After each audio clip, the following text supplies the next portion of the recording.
You need to go get your cousin and them. Call a family reunion. I don't know any of these circus clowns. You know you're related. I ain't related to none of these. LJ from your neck of the woods? LJ Oh, LJ LJ's from St. Thomas. right. That's the Caribbean, ain't it? Well, Oh, it's U.S. I don't know these people. Don't want to know these people. Ain't gonna miss these people. Welcome to Cliff Alerts. Today we're gonna be talking about own networks, reality-based TV. I don't know what you call it. Ready to Love, Season 6, Reunion Part 2. Before we get into it, please like, share, and subscribe. Please click that notification button so you know when we upload new stuff. So this was ready to be bored, truth be told, Ready to change and I'm the channel. glad that it's over. So here we go with what little we gathered, because it was all foolishness. Yeah, this episode began with a continuation of the last part of the first part of the reunion with Katie and Sharice acting a damn fool. And that cat fight, and of course, Justice was holding back Sharice because Kadian said some stuff. Tommy sat in his chair and was hollering. Yeah, and meanwhile, Kayla starts crying and boo-hooing in the top row, right? Because the women are acting catty towards each other. Oh yes, her representative started crying. She said, it makes us look bad, but no, it don't make us look bad. We're a little more advanced in our thought process. It makes you guys look bad. The sisters at the house ain't claiming your foolishness. But I tell you what, Mike had the right answer though when they got around the questioning. When Nephew Tommy got around to questioning him, he said the questions ain't about Brandy. I can't answer nothing. He said he'd rather want fight. I'd rather fight dudes than these women. Tommy asked Justice how he's doing, simply because Justice had a different style of dating. He wanted the woman to really present themselves to him so he can get some sort of cosmic feel whether this woman is right for him or not. Yeah, and it didn't really work with the woman that was offered up. Right, and then Katie came in with this thing talking about wherever Justice came from, he need to return his ass to sender. Yeah, but I'm surprised Kadian will be talking about anybody where they come from and to return to sender. Well, her entire behavior was antagonistic. I mean, she should have been dismissed a long time ago, as far as I'm concerned. But and she like instigating too. Yes, she does. She likes that. She thrives on that. She really likes that. But in any event, Justice and Looney seem to have had a connection, but it fell apart because Justice didn't follow up with his calls or communication with Looney. And they're talking, and she got up and just walked off the set. Justice went after her.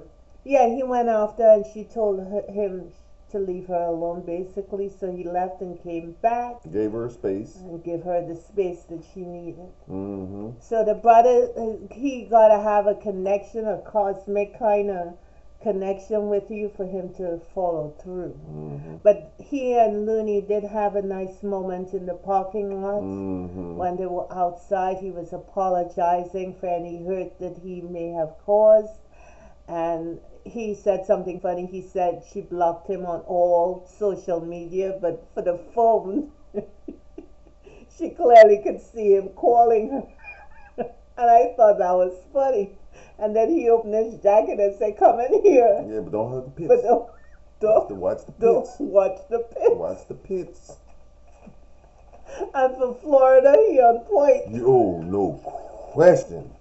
Things could get musty really quickly. Quick. Someone could walk past you and it's like, damn. Deodorant and antiperspirant fail is not an option down there, boy. Anywho.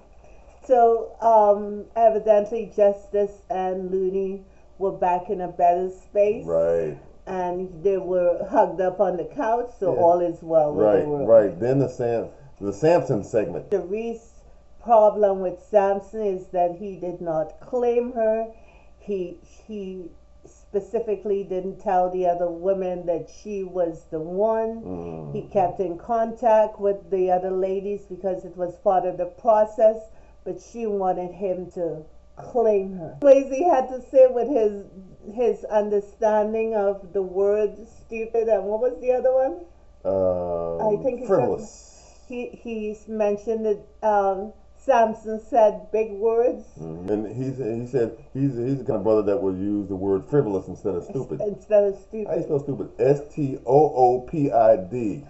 Where he got that from? Clearly, the brother does not know the difference of those two words. And he said, and he got indignant too. He did backstage, as a matter of fact. Yeah. He said that he's the kind of brother that he's the kind of brother that would use big word. Yeah, the word like big frivolous word instead of stupid. Right. Spell that for him again. Okay, just so y'all got it. Stupid. STOOPID. Next we have the segment with Swayze and Katie, and apparently they had I guess a kind of like this thing back and forth that they would go with one another, and it just seemed awkward. They both like drama because the last time we saw them, they had an upset. Apparently they weren't ready to get along to the point where they could be considered a couple on camera, but off camera they were. Yeah, he said she texted him, and that's when he knew that she loved him. Yeah, now they all booed up, and apparently Katie actually described Swayze as a soulmate. Yeah, and he feels the same way. Right. God bless them. Go with love. Do you? Yeah. But get a dictionary though. Samson could just hook him up with a dictionary. Hook him up with a dictionary. Give or send an app. We have Randall. Rara, Trinika, Jamala, and Kayla. That love triangle thing. Or it wasn't a love triangle. It was a triangle, but not a love triangle. Damn sure it wasn't. I have no idea why these ladies are fussing over Randall.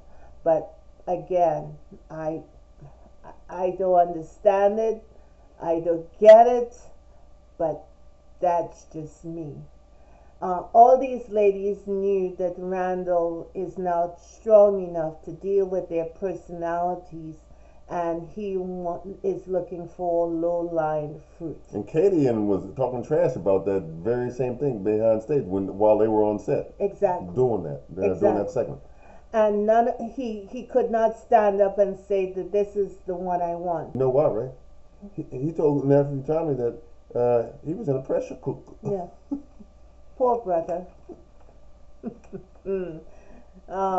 He wanted Jamala. She was following, and he was unable to date Trinika and Kayla in that moment, and she was very territorial. And then it seems like Kayla forgot what she had said earlier in the segment. She after Sharice and Kadian, she started crying about black women and why they gotta be an upset and what have you. It makes us look bad. She wants to bring some respectability to that segment they had earlier. However, back and forth, and they're getting loud, and they could see she's getting upset, and they double team her and started. I think Trinika said that Randall was not claiming her in the streets, right? And yada yada yada yada, and ridiculous, that too. Man. I don't know if the sister girl understand that too was unseemly to watch. It was ridiculous to watch. Man. It was like, come on, y'all. You know what I mean? She who claims that she is so above it all has sunken to the same level to attack another black woman over a man who's not really interested in all of them. Randall is not worth all that mustard and hot sauce because the women are not giving him any kind of leeway to hunt them. He's sitting back, and now he has these 3 ladies on camera fighting for him. What effort has he made so far? Oh, it was so much pressure. Brother, life is pressure. It was an unusual scenario, but the bottom line is that this is what he signed up for as part of the process, 1, and 2. Within the process, he can only blame himself because he created this. Absolutely. I mean, I don't understand why they're checking for him. At the end of it, Jamala, who probably felt badly, said that, Randall has lost his connection to me and our friendship. Mm-hmm. So she out. Right. So, Kayla, girl, you got your prize. Right. Mike didn't check anything for you. So here you go with Rara. Mm-hmm. And let's see what Rara will do with you. And if you become pretty bored with Rara pretty quick. Right. Rara gonna be like, nah.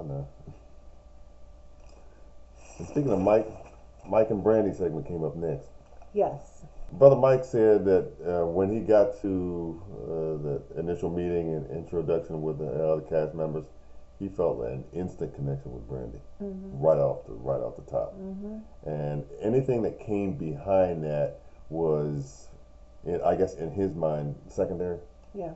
Because he was instantly attracted to her, and that was, believe it or not, I kind of feel like pretty evident. Yeah, obviously he had to go through the process. Date other people. Exactly. And that's when his attraction to Kayla eventually manifested itself. Right. And he had to basically explain to her that while they may have had a connection, it was not nearly as strong in his mind as his connection with Brandy. Brandy was definitely happy that Mike kind of chose her. Right. And she's really into him, as you can tell. He's thinking of eventually getting engaged, getting married, and having a family together. Right, because she still wants that, and she just seems like, yeah, this is perfect timing for me. And I feel so good for her because she said this is the first time a man has ever said anything like that to her, and I'm just happy for the sister. Yeah, and it seems like from all indications, he's very sincere about that. They were the only one that were legit. Basura in Espanol. Yeah. Yes. How y'all like my Spanglish? It was trash. It was not good. And I'm not saying the people were trash. No. The behavior of what happened in this said cast members was trash.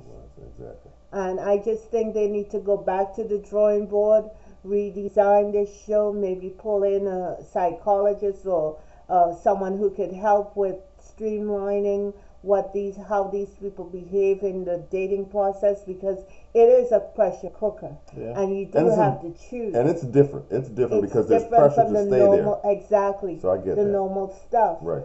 And going through it, it's you really can't present your authentic self because you gotta almost dismiss that to date other people. I get that. Drama, all this side stuff, the men who really not looking for love, the men who are not yet full blown, the women who are immature and petty, and all this other stuff, I just think they need to clear the hurt, so to speak. So we need to check these toxic men and how they talk to the women on this show when there's a misunderstanding or communication stuff.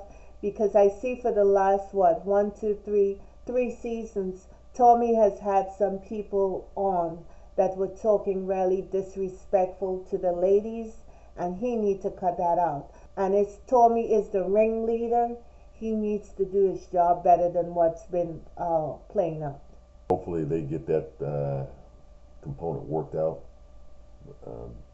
for next season. But who knows, in a few months, they're going to be airing, I guess, the second part of RTL Miami in January. I think I may need medication just to see that.